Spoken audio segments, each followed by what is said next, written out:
অনবরত ইসরায়েলি হামলার মধ্যে গাজায় ফিলিস্তিনিদের দুর্ভোগের আরও বাড়িয়ে দিয়েছে বৃষ্টি। পুরনো হয়ে যাওয়ায় সেখানকার বাস্তুচ্যুত ফিলিস্তিনিদের অস্থায়ী তাঁবুগুলোর অবস্থা এমনিতেই খারাপ। তার উপর তীব্র বাতাস ও বৃষ্টিতে অধিকাংশ তাঁবু ছিঁড়ে গেছে। বৃষ্টিতে প্লাবিত হচ্ছে তাঁবুগুলো। এ অবস্থায় তাঁবু মেরামত ও মেঝের পানি সরাতে ব্যস্ত পরিবারগুলো। বৃষ্টির পর এমনই খারাপ পরিস্থিতি হয় গাজার শরণার্থী শিবিরগুলোতে। এলাকাগুলো প্লাবিত হয়ে বাস্তুচ্যুত ফিলিস্তিনিদের অস্থায়ী তাঁবুগুলোর ভেতরে পানি ঢুকে পড়ে, মেঝেগুলো ডুবে যায়।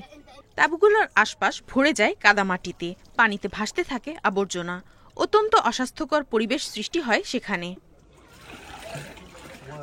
গাজার দেইর আল বালার চিত্র এটি। বৃষ্টির পর শহরটিতে আশ্রয় নেয়া বাস্তুচ্যুত ফিলিস্তিনিদের অস্থায়ী তাঁবুগুলো ভেঙে গেছে, পানি ঢুকে পড়েছে তাঁবুর ভেতরেও। এতে চরম ভোগান্তিতে পড়েছেন বাসিন্দারা।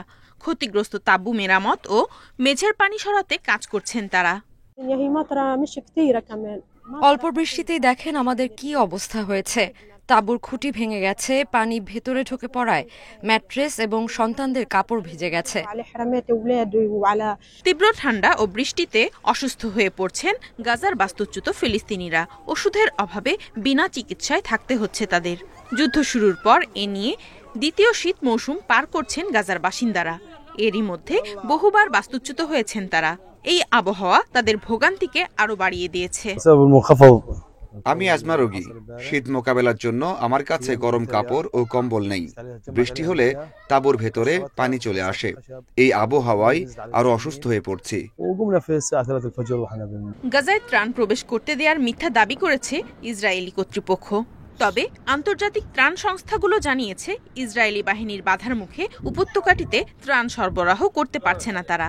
এতে সেখানকার মানবিক সংকট আরও বাড়ছে।